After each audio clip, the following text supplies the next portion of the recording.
Okay, so just wanted to talk a little bit about meditation and the craziness of this journey in general, and the impact that these few simple things, that coming back to the presence again and again, the inquiry and the observation of thought, the watching out for that silence that is there in the background all the time, and the constant questioning of the content that continually keeps arising in the form of thoughts, the impact that that can have on your world.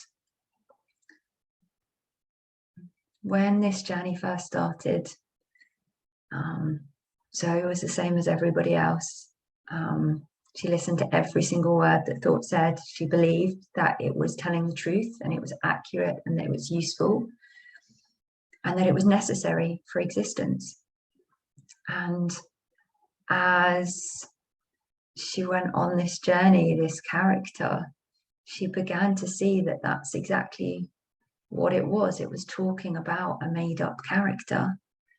And as the stories and the attachment to the past dropped away, and as the desire to constantly try and predict and control and know what the future might bring, the imagined future, fell away, what gets left is a space and an energy and a sense that can't be lived or experienced all the time. We're hallucinated by thought. And what happens is, as we drop into that silent space, the space that's in between the thoughts, the space that the thoughts arise within, the space that is observing the thoughts arising within it, we become more peaceful, we become calmer, we don't have the emotional turbulence arising in the form of emotions that would have been attached to these thought stories. And the depth to which we begin to see through the illusion of our existence deepens and deepens and deepens to levels that are just extraordinary and actually become extremely surreal. So in the beginning, there's a seeing that thought is not truth, that it's opinions and judgments and ideas and moans and criticisms, and which are ultimately, all the same things. It's judgments based on fears. And there's a seeing through that as a story, but the seeing through that as a story then leads to a questioning of everything else to do with our existence. What we see, what we hear, not just what we think, the body, and what makes up this actual existence. And it gets to the point that there's this profound realization that everything is made up of images, sensations, and labels, words. And without words, without images, pictures, what's seen visually, without sensations, this whole thing is seen to just be imagination, which is insane, right? We are actually living, we believe ourselves to be living, because we're not actually living in it, but we believe ourselves, because thought says so, to be living in this concrete, firm, solid world that is absolutely real. Like, again, because we've never questioned it. But actually, with some serious exploration and inquiry, what we actually find, and meditation, by the way, contemplation, we find that is actually kind of like a hologram appearing in consciousness. This conscious, still, silent, yet kind of intensely energetic energy that we really are allows for everything to arise within it. So you begin this journey believing that you are inside this body, the thinker of these thoughts, navigating an external concrete world that has been unquestioned forever. And you end up living as consciousness with what appears previously to be external and separate begins to be seen that it arises in what you are. And actually, you are everything equally externally to the body, as much, if not more so, than you are what's inside this body. And this body just happens to be part of what is unfolding and happening and being created within this stunning energy that you are. And when it's seen that this is all nothing more than a hologram, this is all nothing more than something that we are imagining, that we are projecting, how can there be any taking it seriously anymore? How can there be any fear anymore? How can there be any worry anymore? There just can't, because the belief in it and its hold on the effect that it can have on you is gone. Because all the time there is a belief that I am a person navigating an external world, and that external world can hurt me. We live in fear. We suffer. We feel we have to control and dominate. But when we sink back into that vast, beautiful, sublime energy that is consciousness, and we just let everything unfold in us, as us, of us, without moving, without changing, without needing to do anything, then it doesn't matter what happens anymore. There's no striving, there's no chasing, there's no yearning, there's no desire, there's no not being good enough, there's no pain, there's no depression, because all of that, every single element of it, is only attached to the belief in thought and what it says, and the fact that it believes itself to be a separate individual navigating a separate existence. But what it can't possibly see is that it is it that is creating the separation. It is it that is doing the dividing and the splitting off by its constant comparison and its constant judgment. So the challenge is, can you watch thought today and be okay with not knowing anything?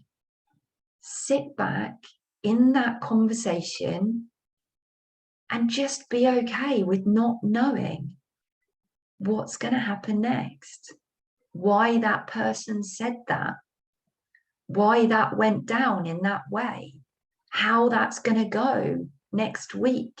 Because the reality is, you don't know. Thought is just pretending it does. Can you, for today, be okay with not having an opinion, with not judging, with not criticizing, because that is the function of thought. And when it stops, peace comes in its place, joy comes in its place, ease comes in its place, freedom flows in its place.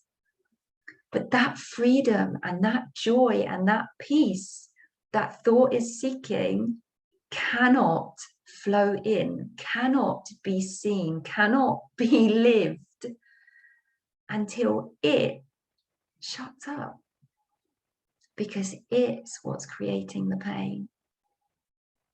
So can you sit back and watch and see that that's what it's doing? It's the judgment that is the suffering. It's the comparison that is the suffering. It's the desire to want to know and control that is the suffering. It's the predicting what's going to happen tomorrow without knowing that in any way. That is the suffering.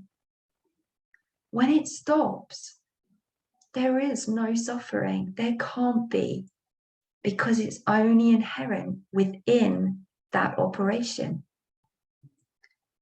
We believe it's what we are, but we have no control over what thought arises next.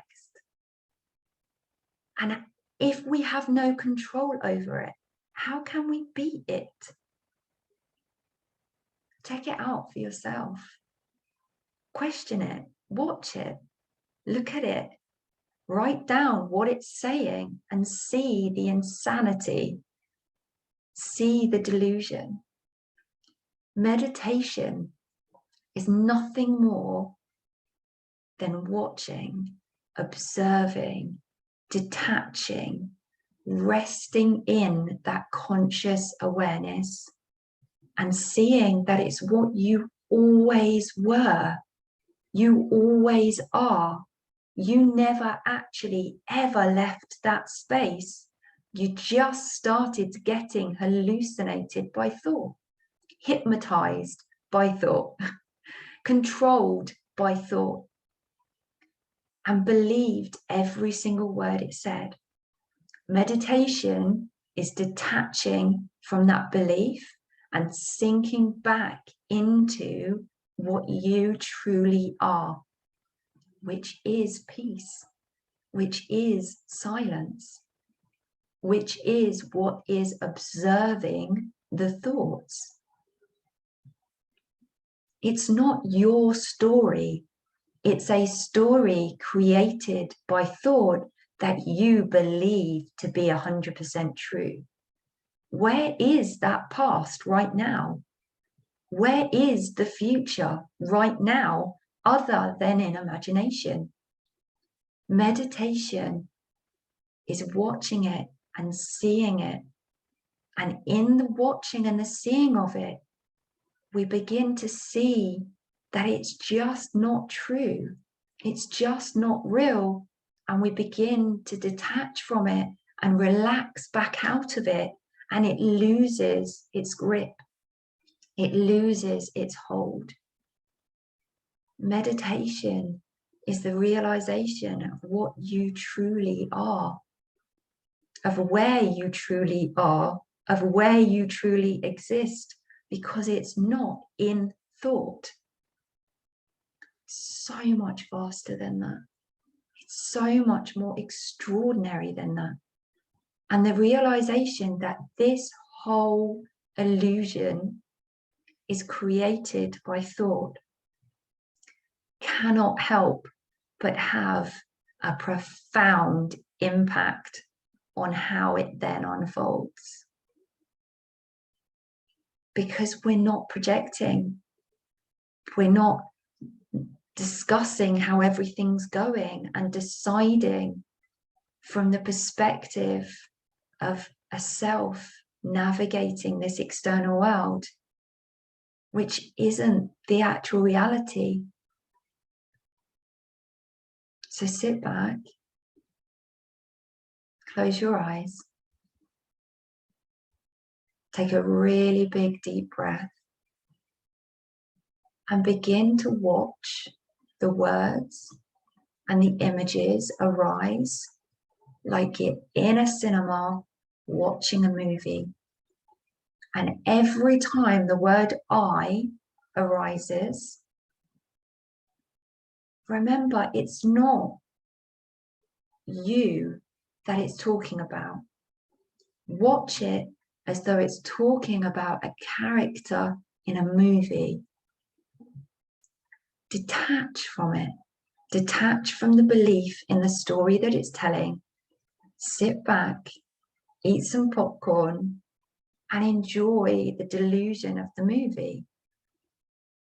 And as you do this more and more, and all you're doing is taking away the belief in what it's saying, all you're doing is watching it like it's not what you are, like it's not talking about you. You take away the fuel from it. You take away the energy from it. You take away the belief in it until it can't run anymore, because it can only run when there's full belief in what it's saying. Awareness will not keep anything it does not believe in 100%. It does not see as being valid and true. And so the stories fall away. And the replay of that event that happened 15 years ago, but keeps coming up again and again and again, and creating extensive emotional distress, stops, because the belief in it has gone. The realization that that thing is not happening right now, and therefore is irrelevant right now, and therefore is a choice as to whether we buy into it and let that program play right now, let that story play right now, it dies. It just dies, because it can only run with the belief. It can only run with the audience that is buying into it 100% as real and valid. And then it kicks in an emotional response. It kicks in that pain and suffering, and it brings it into this present moment where in reality, nothing is happening.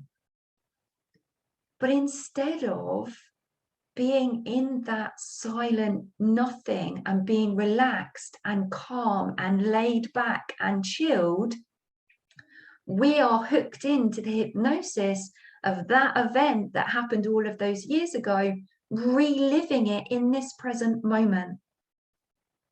We get to a point where that's a choice to buy into that, because when it gets seen through enough, we have a choice to go, this isn't real, this isn't now, this is not relevant, this is not applicable, it is not useful.